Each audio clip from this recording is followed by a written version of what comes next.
Hello दोस्तों, मेरी video में आपका स्वागत है। मेरा नाम राम है और 365 दिन का चैलेंज लिए थे हमने और उसका ये चौथा दिन चल रहा है।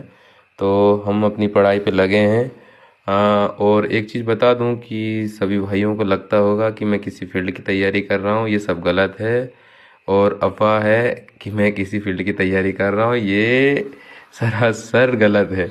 मैं किसी फील्ड की तैयारी नहीं कर रहा हूं, बस मैं पढ़ रहा हूं।